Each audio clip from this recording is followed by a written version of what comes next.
Welcome back to another episode of Mindset Monday here on the Architect Fitness YouTube channel.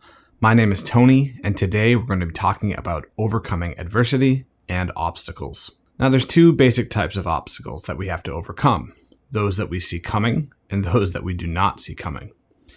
Of course, those that we don't see coming can be more difficult to overcome, but they're still manageable.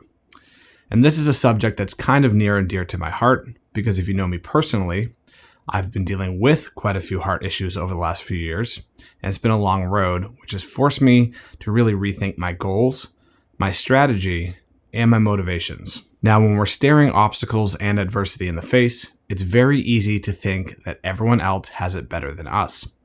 It's easy to fall into the trap of thinking, if only I didn't have to deal with X or Y, then this would be so simple, I'd have it made. But in reality, almost everyone has obstacles and adversity that they have to overcome. Some people are more public or vocal about it. Sometimes it's more obvious. But sometimes people are facing obstacles that we can't see and we just have no idea about. Just like everyone has strengths and weaknesses, everyone has advantages and disadvantages. So first, let's talk about the obstacles and adversity that we see coming. And these are a little bit easier to deal with because we can pre-plan for them. When you see an obstacle coming up, it might be easier to overcome because you can plan for it, but that doesn't mean it's going to be easy. Like we often do, let's talk about this in the context of weight loss. Let's say you're on a diet and you know you have a big work function coming up where there's going to be lots of food that don't really fit into your nutrition plan and might throw you off track. There's a few things you could do to plan for this. Number one, you could restrict your calories a little bit more in a day or two leading up to the event. That way, if you overeat at the event, your weekly average isn't as affected. Number two, you could bring food with you to the event and you could eat it just before or during, and that way you're less hungry and less likely to binge on the foods that you know you shouldn't be eating. Number three, you could just say F it and fly completely off the rails, eat whatever you want, and totally binge. I'm just kidding, you shouldn't plan on doing that. And this brings me to my next point, which is what happens after we encounter an obstacle. So much is talked about with overcoming obstacles and facing obstacles head on and showing examples of people who have overcome obstacles successfully. But there isn't a whole lot talked about what to do if you completely blow it and that obstacle just bowls you over. And let's be honest, that might happen sometimes. In the event that that does happen to you, the best thing you can do is pick yourself back up and get right back to your plan. Let go of what happened in the past. Don't weigh yourself down with guilt. Because what's done is done. You cannot go back and change it. All you can do is move forward. And if you let that event kind of guilt you into continuing down that bad path, then it's going to spiral out of control. And what was a single event kind of falling off your plan now becomes your new norm. That example was more acute. But what about long-term adversity? Well, long-term adversity is usually the type of adversity and obstacles that you don't see coming and therefore make it harder to plan ahead. And I'm going to use myself as an example on this one. In 2016, I had a pacemaker implanted to correct an AV block in my heart. Essentially, my heart was beating too slowly, and I needed a pacemaker to bring it back up to a normal rhythm. Now, there isn't much data on what you should and shouldn't do for exercise when you have a pacemaker. And that's mostly because a lot of people just don't exercise, and only 5% of people with pacemakers are under the age of 50. So there's just not a whole lot of people to collect data on. When the pacemaker was implanted, some really vague guidelines were given to me about my exercise and activity. Now here we are in 2019, and I just underwent a procedure to repair the pacemaker because I broke one of the leads. I'm assuming this happened because of my strength training routine, which means I'm going to need to make some major modifications moving forward in order to avoid this happening again. Now, if you've been following the channel for a while, you'll know that I'm on my own weight loss journey, and that strength training plays a crucial role in weight loss because it helps you to maintain your lean body mass as you lose weight. Not only that, I just prefer a more muscular physique. Being thin isn't exactly a goal of mine, but being lean and muscular is. But now I have a major roadblock ahead of me.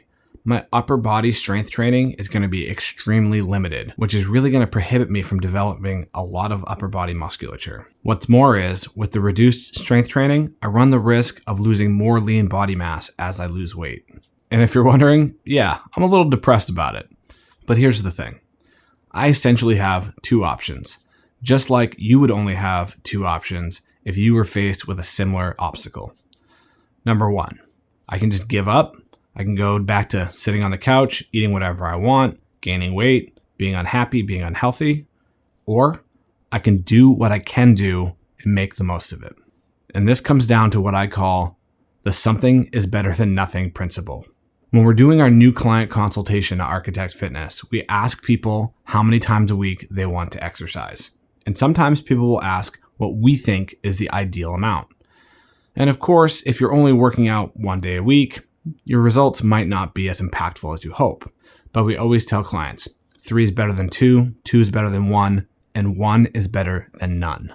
So while I might never get back to that lean muscular physique that I had as a 25-year-old, bench pressing over 300 pounds, squatting 500 pounds, being leaner than I am now and being healthier and happier than I am now is definitely worth it. As much as it seems like the people we see on social media, on Instagram and Facebook, are living these perfect lives and have these beautiful bodies and are capable of incredible things, nobody lives the perfect life. Nobody's body is perfect, no one's genetics are perfect, and no one has a clear path to their goals without hitting some bumps in the road.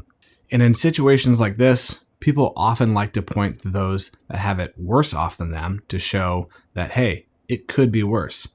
And I've never really been a fan of that concept, just because I think that all suffering and struggle is kind of relative. While there are people that have greater challenges than I do, my particular challenges still weigh heavily on me. But with that said, we can look at people that have greater challenges than we do and observe one really important thing, which is their attitude. Because in truth, lifting a certain amount of weight or weighing a certain amount or having a certain percentage of body fat is not what's going to determine your health and your happiness. Those things can make you happier, but if you're not already happy, they won't make you happy. Now, this isn't a channel about happiness or the meaning of life, but from my perspective, one of the things that makes people the most happy is being able to experience and enjoy the world. And one way we can do that is by having fit, healthy, and capable bodies within the context of our particular adversity and obstacles. So I will leave you with this.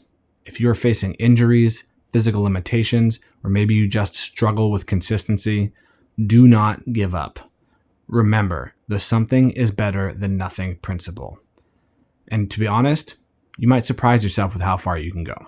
I'm Tony with Architect Fitness, and we'll see you next time for another Mindset Monday.